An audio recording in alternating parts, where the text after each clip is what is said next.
people of Gotham need you. The bat signal is shining in the sky because it is finally upon us talking about Batman Arkham Knight. Now this game, I know you guys have been working on it for a long time. Seriously. Why is this such a great time to release a brand new Batman game? For us, it's the best time to tell the story that we wanted to tell and bring it all to a close. We've got to shut this chapter down because we've been telling this story out for a long time, the story from Arkham Asylum all the way through to Batman Arkham Knight. But right now, with new gen, next gen, current gen, whatever it is, giving us the horsepower we need to make that ultimate game, I think now is the perfect time to leverage all of that horsepower to deliver the ultimate Batman experience. Tell us about some of the things that you were most excited to finally show off to people when you could talk about the game. Yeah, I mean, there's so much stuff in there that we're putting it in thinking, man, this is going to be awesome, but let's not tell anyone about it, so that the experience of finding that is genuine. It's not something you've seen in a trailer. It's not something that many people know about. I mean, a lot of that stuff comes in as part of Riddler's role, because he's always doing secretive stuff. The way that we've handled Riddler trophies, I think people are really going to love this time around, because there's not so many, but they are super high quality in terms of the puzzle that it takes to unlock them.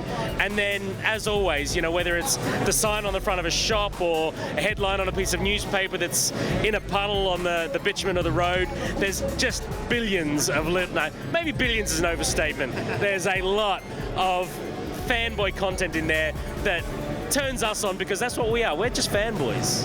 One of the coolest things that everybody was stoked about, you guys bringing the Batmobile into the world of a Batman Arkham game. Yeah.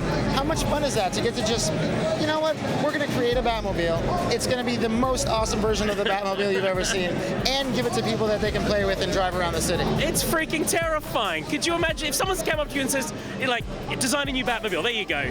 Like, where would you start? What do? You can't just copy someone else's. And at the same time, it needs to be drivable, it needs to be fresh, it needs to be innovative, it needs to be powerful, it needs to drive fast. All of those things were technical and creative challenges on a massive scale.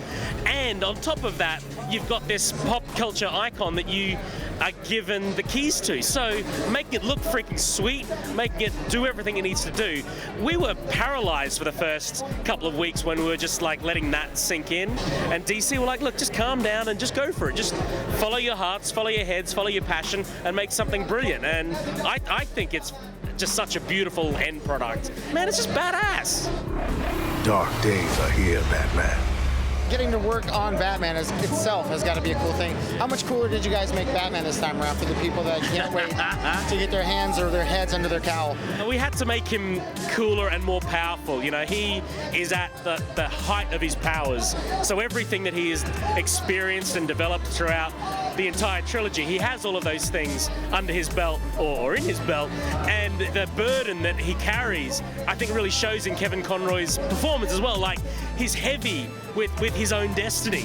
And that's why I love just listening to Kevin's voice, because you can hear the trilogy in his voice when he speaks, and he's super cool. I mean, come on, people, it's Batman, it's Arkham, it's the night, it's all going down.